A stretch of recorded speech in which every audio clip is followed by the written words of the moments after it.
second to the last, penultimate. Or no, all the way to His name is Prabhupada. Yeah, Prabhupada. His full name is A.C. Bhaktivedanta Swami Prabhupada. Can you hand me a book? I'll show you. Hand me the Bhagavatam on top. So he authored all these books, you see? No, you don't have to open it. If you'll notice here at the bottom, His Divine Grace, which is a formal title that a teacher of bhakti is given, that is, who has a specific status. A.C. Bhaktivedanta, that stands for Abhay Charanara, which was the name given to him by his spiritual master. And Bhaktivedanta Swami, Bhaktivedanta is an honorary title. It's like at Davis, you get a PhD, you get to put doctor in front of your name. So Bhaktivedanta is like that. And Swami means it's a title given to those who have controlled their senses. So they're sense controlled. And Prabhupada is a name that was, it just means he's a teacher who accommodates many other teachers and brings them into the fold. So it's a long name, but that's his name. And if you just say Prabhupada, that's what the shortened version of saying all these things. Okay. I've seen pictures of him before, so Yeah. I was curious. He wrote about 75 books, and he also traveled the world 14 times after coming to America and helped to establish these centers all over the world. There's a whole story about it, how he had come, and he first got, when he landed in New York, he got it was very difficult. It was snowy, cold. He didn't have anybody with him, and somehow he carried on. And then some people started to join him because he would go out in public and chant in the park, Thompson Square Park, and people would come and they want to know what it was. So he held open class, and some people helped him get a storefront. That storefront is still there. It was a gift shop called Matchless Gifts, which is kind of appropriate because he was giving away a matchless gift of bhakti. And then when some of his students there one of them was flying to California, as he was walking out the door, Prabhupada said to him, well, maybe we could start something in San Francisco. And that person was a little surprised because he thought, I just joined, how am I going to start something? But he did. And Prabhupada came out there and helped inaugurate the center. And then some of those students thought at the time, the Beatles, whom you've heard of, right? Remember the Beatles? Kind of. No, yeah, I know. They were famous at the time. And so some of the students thought, well, to expand this all over the world, we should go talk to the Beatles. So some of them went to the UK to try to talk to the Beatles about it, and they were successful because especially George Harrison was very interested in it. He became involved, so much so that he made an album. It's called the Radha Krishna Temple album. He made it in his own studio there of chanting Hare Krishna and a few other songs that he did along with a group of devotees. And then that record, it blew up on the charts, and it went all over the world. And then the devotees were being invited to different countries to go there and chant and things like that. So there's a long history of how Prabhupada has started the movement and how it spread, and now it's still spreading around the world. Nice. Anything else about the principle of each one teach one? Parampara? Parampara means one after another. Yes, Gabi.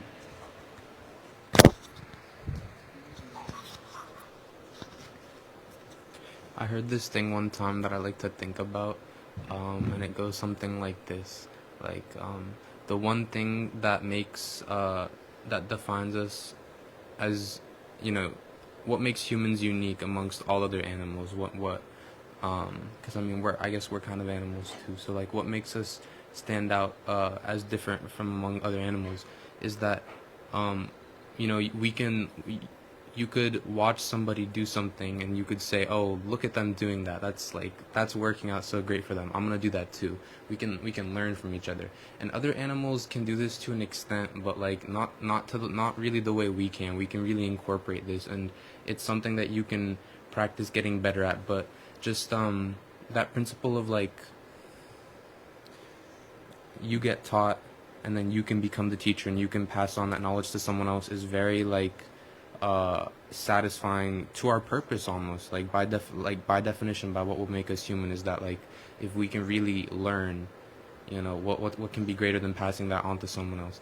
But it's a difficult thing though, I also wanted to say, because it contradicts with a lot of things about us. Learning is very humbling, because like the first thing to do in order to learn is you're saying, oh, this person is doing that thing better than me. Like, you have to be willing to humble yourself off rip. You have to humble yourself initially before you could hope to learn.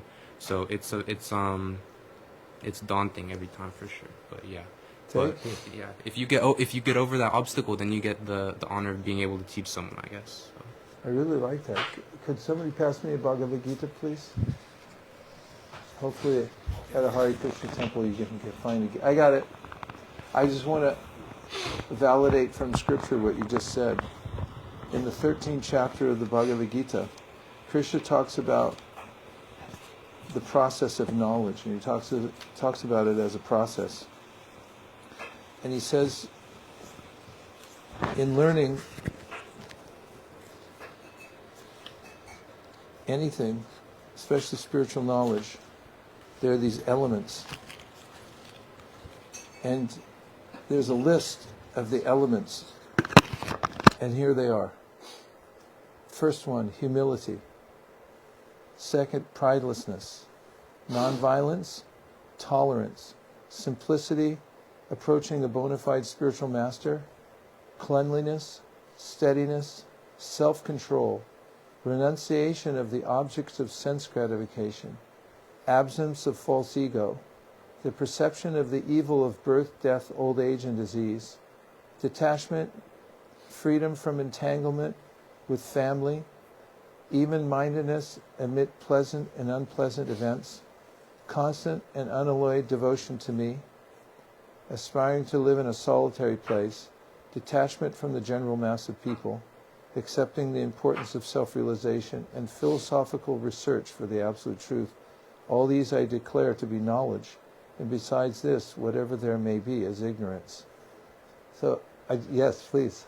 Did you say one of them is detachment from family? Yeah, it's in a sense of noticing that one of the... Do you have the mic? Yes, it says detachment from family in the sense of exclusively identifying oneself as that's my prime identity, and I'm from a particular family. What it doesn't mean is that one should become antisocial or that one shouldn't have a loving family. Detachment in this sense, that for instance, I was born in Walnut Creek, California. My last name is Suchek, S-U-C-Z-E-K. And that's a designation that I received when I came into a particular family.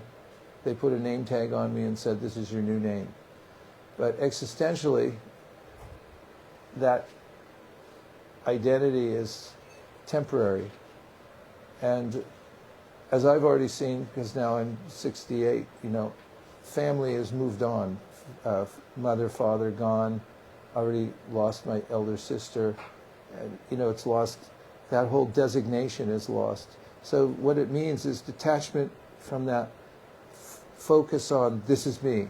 I'm a Suchek. I'm, whatever it is. So you go to teach something, and it would be of poor taste to, you're teaching this knowledge like, oh, this is my my secret family recipe. Like, we are the only ones that can make this. When objectively speaking, like factually, if someone combined all the ingredients to make whatever recipe it was in the exact same order, the same way your family did it, they would get the same cake that would taste the same way.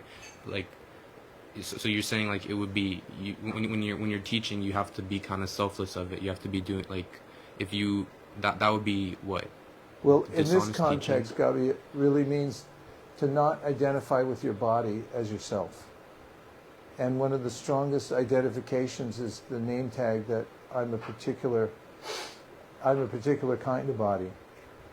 In self-realization, there's an idea that the body's categorically a tool to be used for a higher purpose, and the designation of what that particular body is not so important, because whatever body you have, it's a body given to you for a specific purpose, which is self-realization. And the other side of it, which is I'm so proud of being having my family name and my country. I'm from this place, and I'm going to stand for the rights of, like that. Okay, so your other point is valid also about the recipe and passing it down. So then to fix the cake analogy, then, so you're saying, so it's not tied to the self. Okay, so if you have your family recipe. There's nothing wrong with saying, oh, this is my family recipe. But the fact is that like the cake isn't being made because it's only this family. It's like, yeah. The idea is that like the cake is not special because only this family makes it. It's special because they follow the steps and it's the recipe. Anyone else could recreate the recipe. It's not tied to, it's not like saying, oh yeah, like I could teach you this math, but like you're not going to learn it because I'm the only one who could do this equation. Like, haha. Like, it's not really, it's not tied to the family. Okay, I understand. Yeah. Okay, thank you. Yeah, that's the idea of the Guru Parampara, is to pass the recipe on so other people can bake cakes too.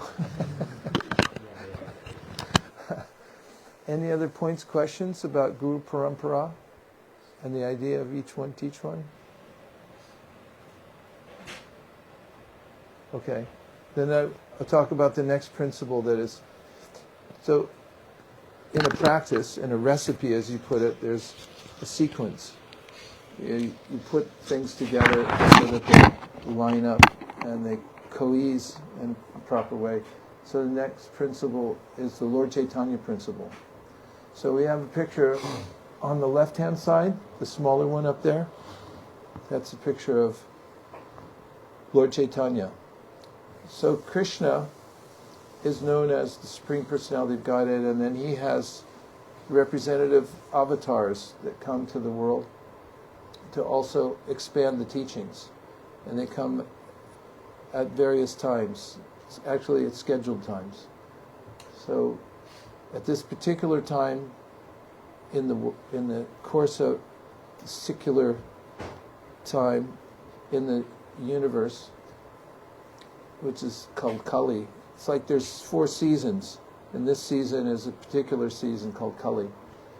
And during this season, Krishna comes in a particular form, avatar, to teach the most vital practice for this particular age.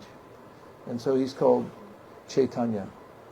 Now he's the one standing in the middle of that picture there, with his hands upraised, and then he has 4 other associates, 2 on each side of him, and together they're known as Panchatattva. I know I'm giving a lot of detailed information, but it's a important part of cultivating bhakti yoga, because Chaitanya is Krishna, but he comes to show the example of how to practice bhakti yoga personally.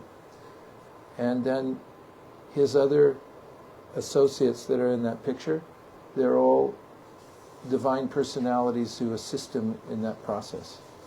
So you'll find that in the process of bhakti, the devotee will recognize the Guru Parampara and honor the way that the message has been passed down through a line of teachers. And as you pointed out, that humility and submitting yourself to somebody who knows more than me. And we verified from Bhagavad Gita, that's the sense of humility opens one to knowledge. And then the principle of Lord Chaitanya is, he's the gateway for bhakti, who brings it into the world in a full-blown way, and all other teachers follow Lord Chaitanya Mahaprabhu and pass down his message. So oftentimes you'll hear in an assembly of devotees, they'll say a mantra to Guru, then they'll say a mantra to Lord Chaitanya, then they'll chant Hare Krishna. I mean, they may chant Hare Krishna for 3 hours, but before they do it, they'll say these other 2 mantras. So I just wanted you to be aware of them and what the thought process is. So when you hear it, okay, there's mantras I never heard before, that's what they are. Any reflection or question?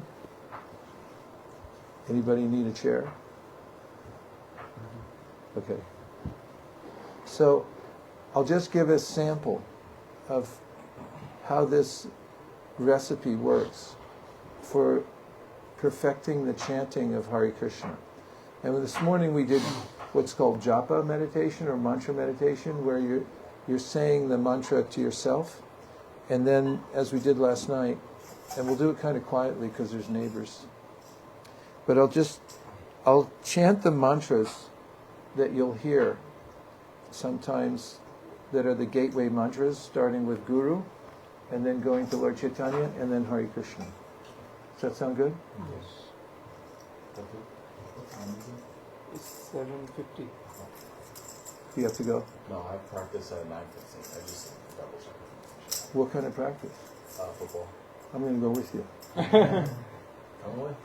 You could get me a spot on the team? What position do you play? Corner. Oh, you're a corner. Wow. Yeah, it looks like you've been doing something. Okay. We'll just this will be a brief introduction. So I'm giving a sample, and you'll hear this in the future, so you'll know what it is. So one of the first mantras we say is to the Guru who started this movement. So he's the lead Guru for the movement, and we would chant a mantra that goes like this: Nama Om Vishnu Padaya Krishna Krishnaya Bhutale. You don't have to know it. I'm just giving you a sample. Srimate Bhakti Vedanta Swami Iti Namine Namaste Saraswate Deve Gauravani Pracharine Nirvishesha Shunyavadi Paschatya Deshatarine. So that was there was 2 mantras, and it was just saying Nama Om. I'm offering my respects to the great teacher, who's a representative of Krishna, and saying that because he's teaching it to everybody in the world, then he's very dear to Krishna. And then it names his guru, says Namaste Saraswati Deve, saying he's carrying it down. He learned it from his teacher, and he's carrying it down to make other teachers. Namaste Saraswati Deve. And then he's teaching about Lord Chaitanya, Gauravani Pracharine. So that's when you hear that, that's what it is. And then this mantra, I'll say and then you repeat, because it's really important gateway mantra for chanting Hare Krishna.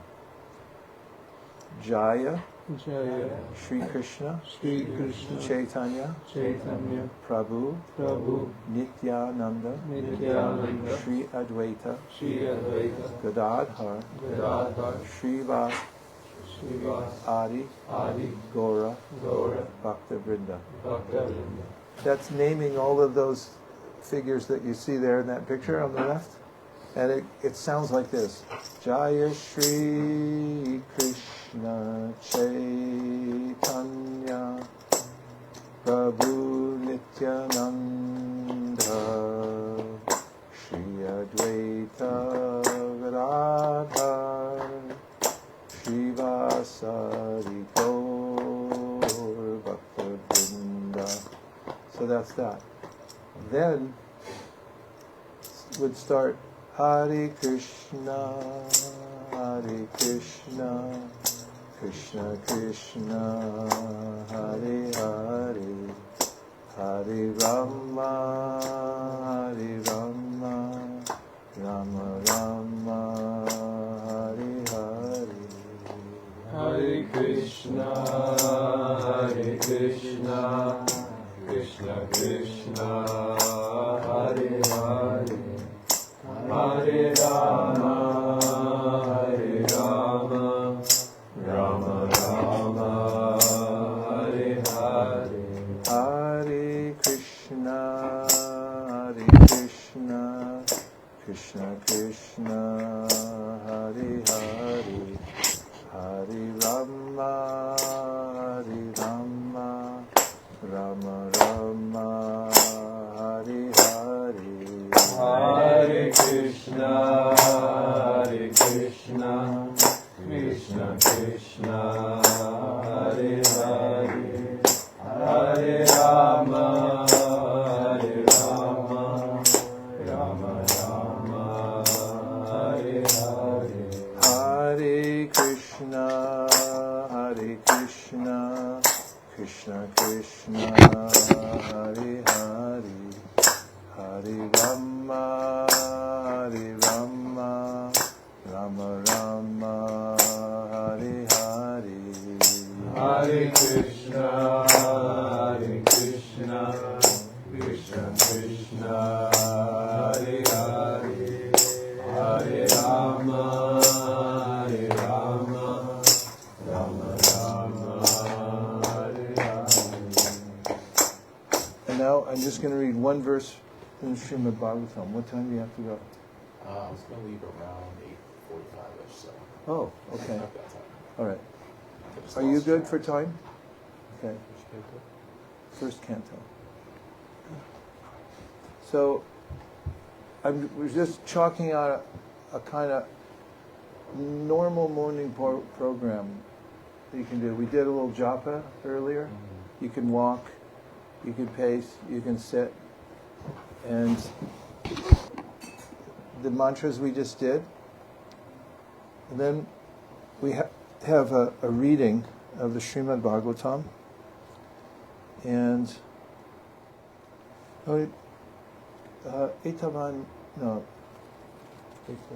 Etan Nirvidyamananam. Second canto. Etan Nirvidyamananam Ichitamakuto Bayam. So then, the Srimad Bhagavatam is a very important book in bhakti because it is the result of, or I should say, the fruit, which is like the result. A tree is meant to produce a result, which is the fruit, right? And so the Vedas are a huge project that give information about how to live in harmony with the earth, how to do medicine so you can live longer, how to improve your diet, how to do defense of society, how to organize society. And when it comes to the very purpose of life and the very essence of all the teachings, it comes to Srimad Bhagavatam. Out of thousands, tens of thousands, millions of teachings in the tree called the Vedas, the fruit comes out in this book called the Srimad Bhagavatam. And for context, the story opens in a forest in a place called Naimisaranya. And there's a group of sages who are interested in the world's welfare. So they've gathered there to have this seminar to discuss what is the greatest good you can do for yourself and for everybody else in the world. Because that's the idea behind the culture, is to how to achieve the highest benefit of life and how to give the highest benefit to as many people as possible. And not just people, but also animals and plants and everybody else. So they're gathered there, and they were a little confused about how to proceed. But then a luminary teacher appeared there, and his name was Sutta. And Sutta had the benefit of hearing from the greatest sage on the earth at that time, who was an adolescent actually. there's a history behind him, but he had met at another assembly at another time when a king who is famous all over the world named Parikshit had been cursed to die in 7 days. So what would you do if you had noticed that you had 7 days to live? What do I do? Yeah. Say, chant Hare Krishna. That's exactly what I was thinking. There you go. I would probably try to live in as much love and connection as I possibly could the I like last that. 7 days, yeah. That's a nice answer. What would you do, Gabi? 7 days to live. You got a text right now, and it said 7 days. That's it. No, I like your answer. I would try and do the same thing. Try and embody as much love and consciousness as possible in that time. Really don't let any time waste out. And I guess part of that would be try and do some things that you're afraid, because I think fear's a good thing. It kind of roots you a little bit more in the moment. Oh, what's gonna happen? I don't like being here. What's gonna I don't know. So that's kind of what being afraid is like. And so one thing is okay, just to give an example, something I would do is I heard, I think it was last weekend, some of you went to chant by the farmer's market, I think. But that's something that I would be afraid of, because I'm actually something I've always been very nervous about is just image. I think, especially in the U.S. more so than anywhere else, it's there's such a strong association with, your identity and image and all that. And so it would be super I try to always keep a lower profile if possible in class, but I can't because I ask questions, so I guess that backfired. but I wouldn't go chant out in public, because that's something everyone can see you doing that. It's such a vulnerable thing, but I guess it's because I'm afraid of how much thoughts you will have in the moment as that's going on. You're so it would be overwhelming to kind of have to still keep yourself there and not let yourself shy away and kind of just be yourself in that moment, and just let everyone see you for who you are, and just not really care, because at the end of the day it doesn't matter, and they don't really care either. But it's a more difficult, you can always chant, chanting with it. That's why meditation with everyone here is so great, because you could hear everyone's voice and you're doing it together, and that brings you in the moment as well. But there's when you deal with anxiety and fear, there's kind of it makes you be more present, and that's a difficult thing for people to do. So I guess in the time I had, I would look for ways to kind of chase after that a little bit. I only have a little bit of time left, so just try and get the things I've been putting off, because I think everyone knows what these scary things are, and everyone kind of puts them off. But yeah, Thanks, Kevin. Well, the king, he had many encumbrances because kings are really busy and they have a lot of stuff to do. But he took off his kingly dress and his crown, and he went down to a sacred place. It was by the bank of the Ganges River. And of course, it was all over the internet. So people came there from everywhere to see what's going to happen, and also to give advice to the king. So, when you get a common cold, everyone tells you how to cure it. Everyone's a doctor, right? So many people came there, and they were telling him, do this, do that in the last 7 days. But then this sage named Shukadev, who had learned the Srimad Bhagavatam from his father, who was an incarnation called the literary incarnation of Krishna. He was wandering the earth, and by serendipity he ended up there right at the same time when the sage, when the king had renounced his kingdom. He had 7 days to live, and he wanted to figure out what to do with the last 7 days. So there were many qualified people there, but when they saw Shukadev, they all stood up. And there's a picture of it taken by iPhone 15. Where's that? It's normally in the inside cover. In the first canto. It's in the first canto? I'll show you the photograph of what that assembly looked like.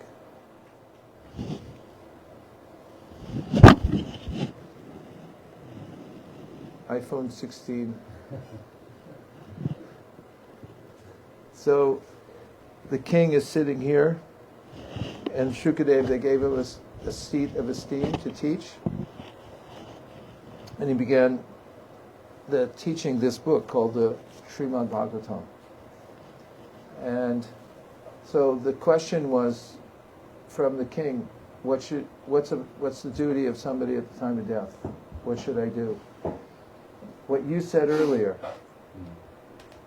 you said start with the end in mind. You said know what your goal is before you arbitrarily start working. And so that's what Shukadev said. He said you should know that the most important juncture in your life is the very last breath that you take. Because everything leads up to that, and there's a way that you want to prepare yourself for that final moment in your life. Your consciousness has to be in a perfect state at that time. So he said, you should, and it's in Sanskrit, he says, Ante, at the end, Narayana, Krishna is the name for, Narayana is the name for Krishna. Smriti, you should be able to remember Krishna at the time when you leave your body. Because in the Bhagavad Gita, Krishna gives this science of yoga psychology. He says that whatever you remember when you leave this body, that's what you'll attain in the next life. And remember we were talking about samsara, how you're being forced to take one birth after another? Well, whatever your prominent thoughts are when you leave your body, that's the accommodation you get. It's material nature saying, okay, I'm going to accommodate you. This is what you want. That's your primary desire, so we'll give it to you. So Shukadev told him, he said, you should be able to remember Krishna at the time when you take your last breath. And then he began the teachings. And Sutta was sitting there as part of the audience, and he heard the whole thing. So when he came across the sages at Naimisharanya, he was appointed to teach what Shukadev had taught. So it's nested stories, a story within a story, and there's many more like stories within stories here. So then he begins teaching, and he's telling what Shukadev had taught to Parikshit. And this is one of the teachings that he gave. He says, O king, so this is Shuka speaking to the king, constant chanting of the holy name of the Lord after the ways of the great authorities is the doubtless and fearless way of success for all, including those who are free from all material desires, those who are desirous of all material enjoyment, and also those who are self-satisfied by dint of transcendental knowledge. And I'll let you start the purport.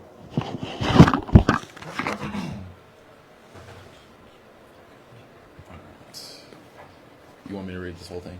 Just let's see how much there is on the next page. Go up to here, Okay. and then we'll give Gabby a shot. Okay. In the previous verse, the great necessity for attaining attachment to Mukunda has been accredited. There are different types of persons who desire to attain a success in different varieties of pursuits. Generally, the persons are materialists who desire to enjoy to the fullest extent of material gratification.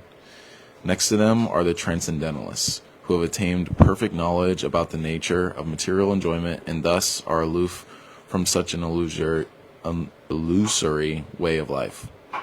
More or less, they are satisfied in themselves by self-realization. Above them are the devotees of the Lord, who neither aspire to enjoy the material world nor desire to get out of it. They are after the satisfaction of the Lord, Sri Krishna. In other words, the devotees of the Lord do not want anything on their personal account. If the Lord desires, the devotees can accept all sorts of material facilities, and if the Lord does not desire this, the devotees can leave aside all sorts of facilities, even up to the limit of salvation. Nor are they self-satisfied, because they want the satisfaction of the Lord only. In this verse, Sri Sukaveda Goswami recommends the transcendental chanting of the holy name of the Lord. By offenseless chanting and hearing of the holy name of the Lord, one becomes acquainted with the transcendental form of the Lord, and then with the attributes of the Lord, and then the transcendental nature of his pastimes, etc. Here is the mention that one should constantly chant his holy name of the Lord after hearing it from authorities. This means that hearing from authorities is the first essential. Hearing of the holy name gradually promotes one to the stage of hearing about his form, about his attributes, his pastimes, and so on, and thus the necessity of chanting of his glories develops successively. This process is recommended not only for the successful execution of devotional service, but also even for those who are materially attached. According to the Sri Sukaveda Goswami, this way of attaining success is an established fact, concluded not only by him but also by other previous acharyas. Therefore, there is no need for further evidence. The process is recommended not only for the progressive students in different departments of ideological success, but also for those who are already successful in their achievement as fruitative workers, as philosophers, or as devotees of the Lord. Gabi, can you read the next?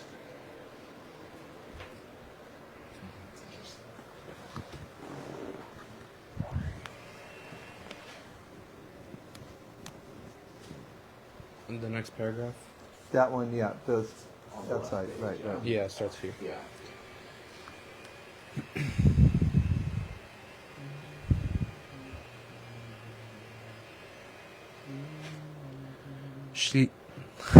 I'm gonna butcher this.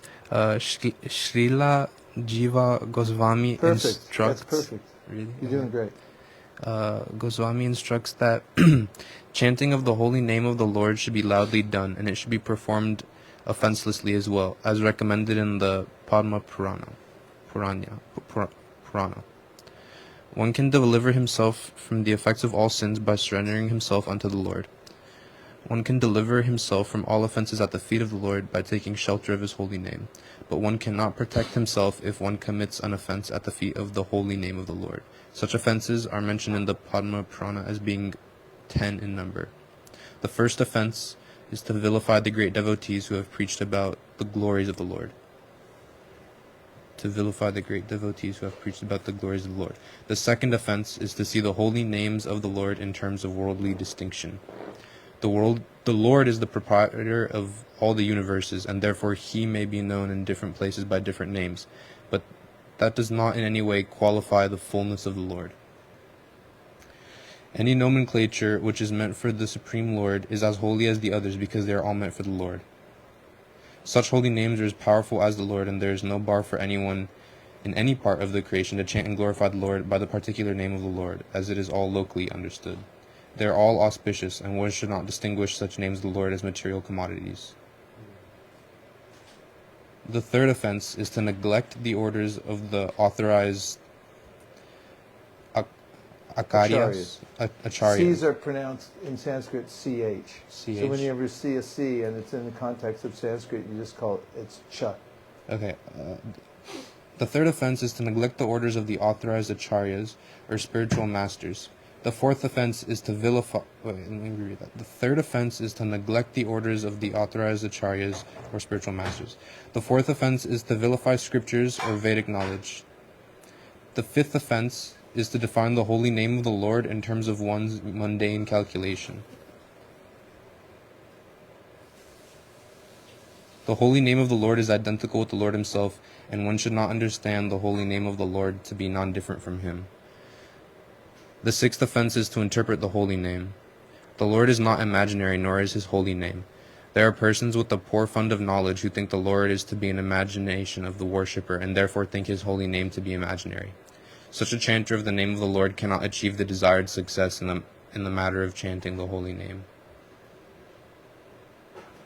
The seventh offense is to commit sins intentionally on the strength of the holy name. In the scriptures it is said that one can be liberated from the effects of all sinful actions by simply chanting the holy name of the Lord. One who takes advantage of this transactional method and continues to commit sins on the expectation of neutralizing the effect of sins by chanting the holy name of the Lord is the greatest offender at the feet of the holy name. Such an offender cannot purify himself by any recommended method of purification. In other words, one may be a sinful man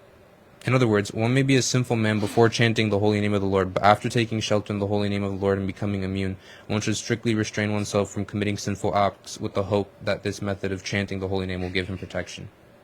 The 8th offense is to consider the holy name of the Lord and his chanting method to be equal to some material auspicious activity. There are various kinds of good works for material benefits, but the holy name and his chanting are not mere auspicious holy services. Undoubtedly, the holy name is holy service, but he should never be utilized for such purposes. Since the holy name and his Lord are one and the same identity, one should not try to bring the holy name into the service of mankind. This idea is that the Supreme Lord is the supreme enjoyer. He is no one's servant or order supplier. Similarly, since the holy name of the Lord is identical with the Lord, one should not try to utilize the holy name for one's personal service. There's more offenses, but Okay. the paragraph ends there. Let's, you go next. Ananto.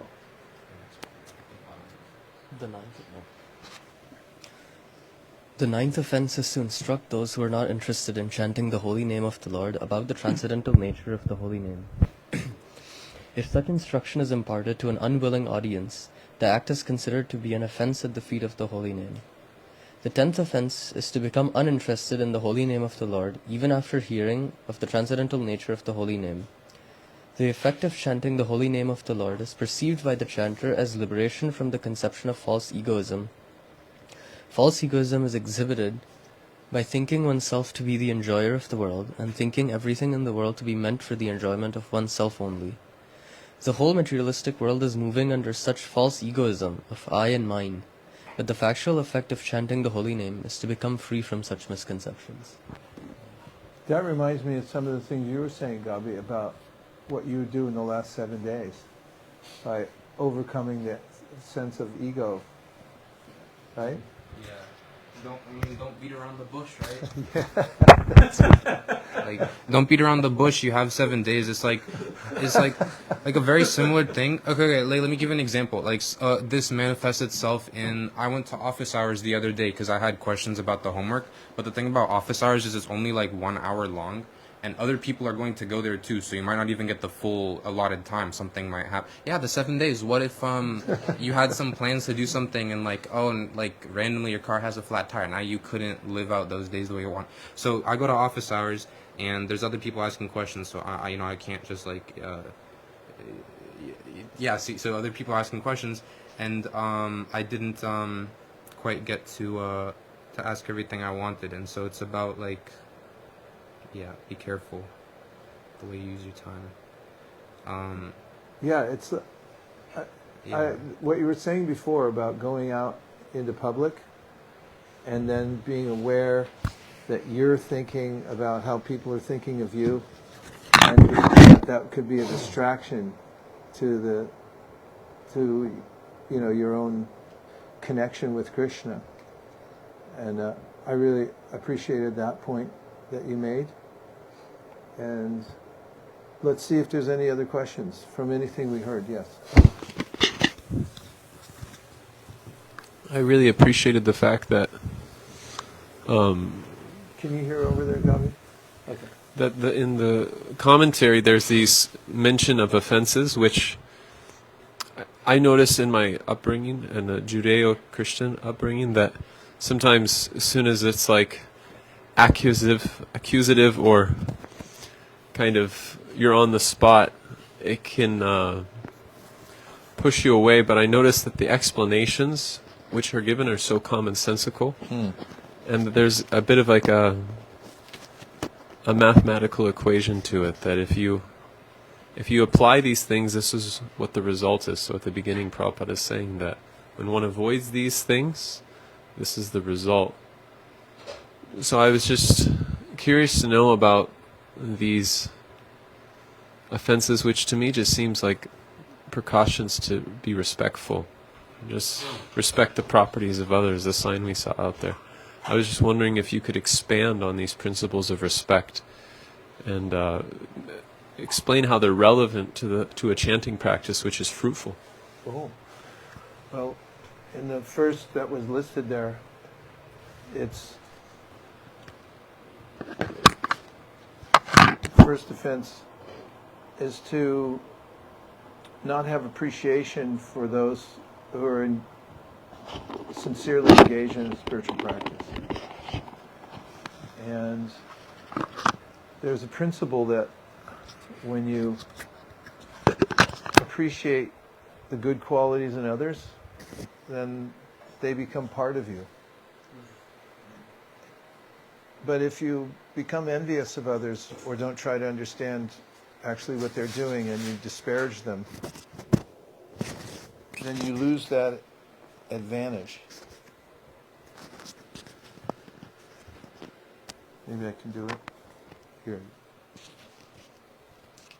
And so in the culture of respect, when you see somebody that's doing something, I think you said it too, when you see somebody doing something better than you're doing it, you should have the humility to appreciate them and be able to approach them, and that way you can receive knowledge.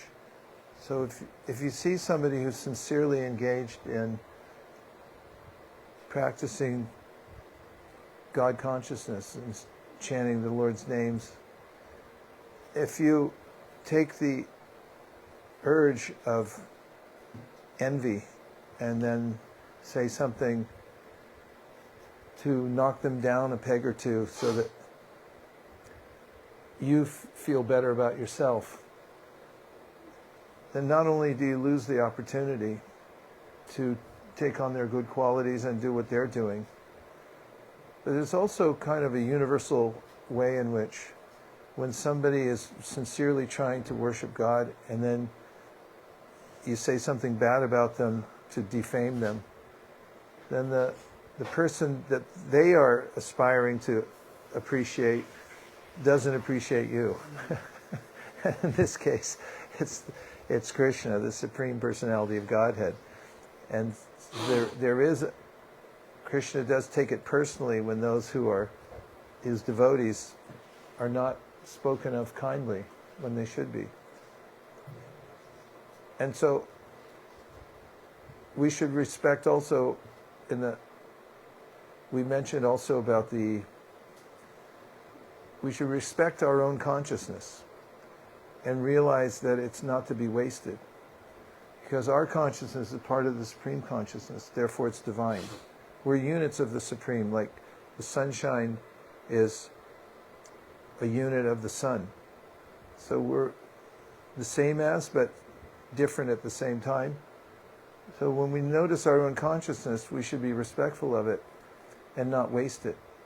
And the idea of paying attention where attention is due, which is to be reconnected with the Supreme Consciousness, if we're inattentive, it's a kind of disrespect. As you said earlier, when you're talking to somebody and you're having an important conversation, and I do this, it's only for a fraction of a second I do this, but then that connection is broken because I gave my attention somewhere else, and the person might become anxious and think, oh, what happened? You're not paying attention anymore. So that's another form of respect, that you respect how powerful your consciousness is, where it should be directed, and if you don't do that, if you don't respect your consciousness and put it in the proper place, you degrade yourself, and it also causes a breakage in the connection. In all the 10, there's a way in which to realize how it's talking about how we should be respectful of whatever has been given to us and use it in the proper way. I did write something about it and gave a definition in that context, but it's a little long-winded if I say it all right now. That's a sample. What else did anybody hear from the purport? It's good to dredge it up and say, like, oh, I heard this, I heard that. What were your impressions? Yes. I like that this process is for everybody. It's for beginners who are attached to material things, for people who are self-satisfied, and for people who are not self-satisfied but they want to serve the Supreme. For all three categories, the process is the same, and they can grow in their own way. So it's so amazing. One-stop shop. Yeah. I like that too. That's the part you read, right? Said it's in the verse itself. Whatever position one's in, one can start. There's no prerequisite except for you just sincerely want to try. Yeah. One of the offenses was not committing offenses on the strength of the holy name. And in Bhakti Yoga, there's this sense of selflessness, where you're not trying to get anything for yourself. Rather, I mean, you're trying to give yourself to God without anything in return. So I was just appreciating that, how we're not trying to get anything. Rather, we're just trying to give. So that's something that's really important. Yeah, and in the context of that, it's one of the ones you read, I think. It's trying to game the system. Sincerity means you're sincerely trying, as you're saying, to be a servant and to realign yourself in service.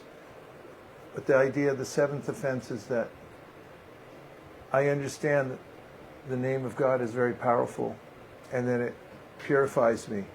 Therefore, I'll cheat by doing whatever I want to do with the idea that I'm going to be absolved because I'm going to chant. And that's the very definition of being disingenuous. And because of that, it's considered a really dishonest thing to do, an insincere thing to do. So it's not that people don't make mistakes who are on the path. They might make a mistake and do something untoward. But then if somebody does it deliberately, thinking that it doesn't matter what I do because I'm chanting, that's where the offense comes in. And it's not respecting that Krishna's giving us full access and is only asking for our sincerity in return. And when we lose that sense, then we lose the ability to chant with any effect. What's to speak of?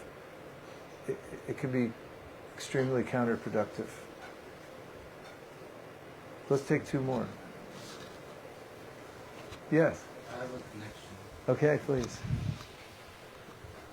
But wait, could you first remind me what's the there's Bhakti Yoga. What is the word for yoga for the body? I've heard it a couple times and I keep forgetting it. Hatha yoga Hatha yoga is one of the names. So Hatha or Hatha? Hatha. Oh, Hatha. Okay. H-A-T-H. So in Hatha yoga, there's this interesting. So yeah, you said, yeah, it has to be. You have to be. There's no like transactional gain. I can't just chant Hare Krishna and like expect like plus 5 points each time you finish it. It's not like some. It's not like some video game and you're gonna like save up points and like exchange them for like at an arcade or something. But in Hatha yoga, there's almost like a reversal of this, but it's like an interesting reversal. So you have to do it also out of pure love, but it has to be like the most selfish love. So like bear with me. It has to be the most selfish love, because when you're hitting a pose, any asana, there's a correct, the same way that when a physics problem there's a right answer, there's a correct posture. There's an actual way you're supposed to have every part of your body maintained for the posture to be correct. Absolute focus in that moment. You could try and think about every muscle and put yourself in the moment and try and maintain that posture. You have to be as selfish as possible. But this can be like the same way you go to the gym and you could ego lift because you have a crush in the corner and you want to impress her. You could be hitting this. You could be going and trying the more difficult asanas, the ones that look more impressive because you want to impress people around you.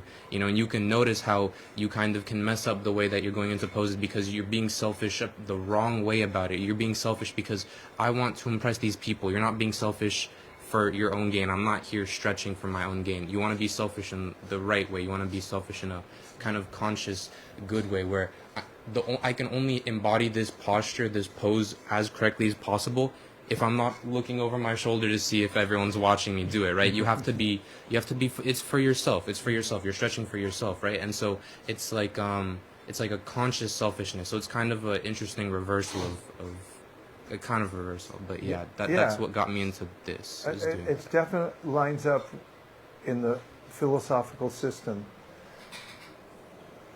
What I hear you describing, and you've done it a couple times, is false ego. This is what's called ahankar. When Krishna, in the physics of the Bhagavad Gita, he says there's earth, water, fire, air, ether, mind, intelligence, and false ego. These are the gross and subtle material elements. And false ego is very much like the apparatus, maybe software that one would use for a virtual reality. Whatever that element is that allows the connection between the algorithm that's creating this other alternate reality and your perception of it. That's the false ego.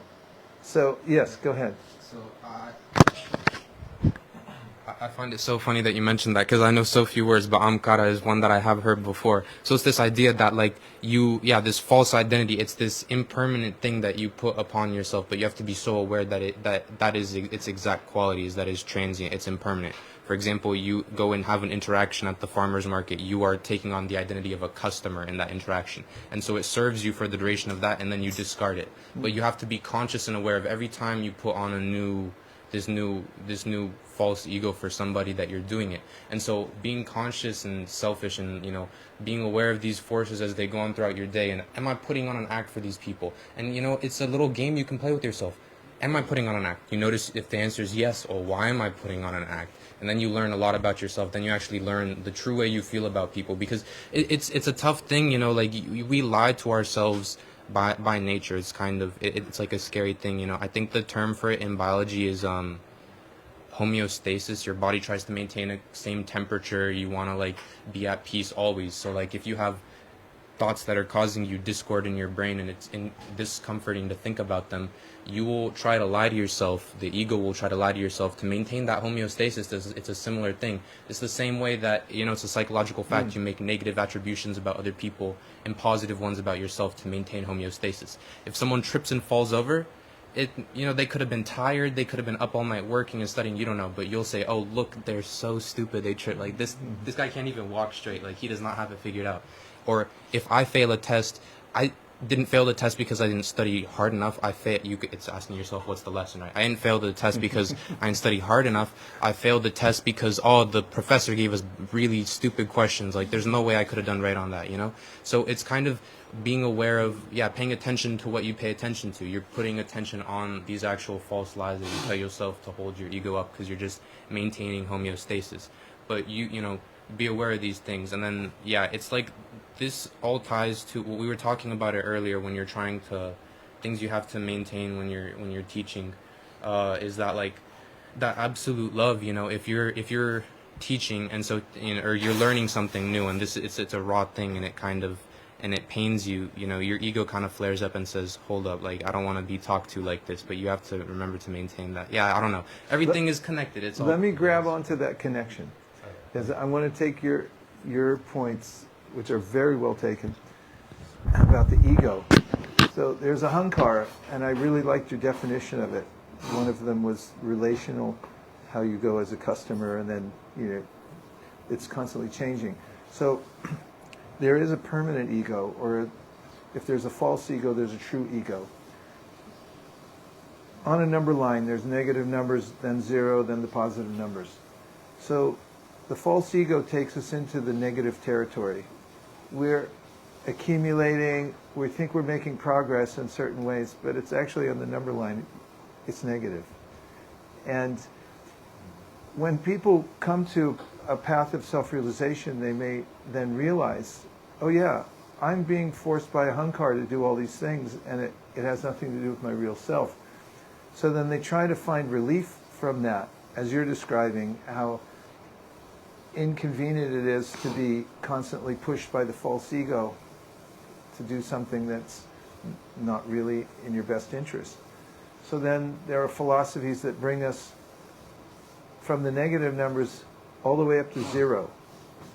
And that's a way that people talk about, okay, there is no self. There is no ego. Ego means self, so there's no self. That, they say, will solve the problem. I'll come to zero.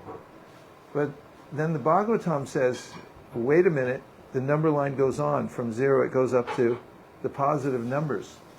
So the positive numbers is discovering one's real ego. And in that, the beginning point of that, as taught by Lord Chaitanya to one of his most famous students, Sanatan, who he had, what do they call them? Hours? Alphas hours? Yeah. He gave a lot of those. And anybody could ask him whatever he wanted. So Sanatan was one of the ones that got full office hours and was able to ask all the questions. So one of them was, interestingly, and Sanatan, he already knew 7 languages. He had been a prime minister. He had done, I mean, he was just a super genius. But he started with this question, who am I? He said, everyone says I'm learned and that I'm expert. He said, but I don't even know who I am, so who am I?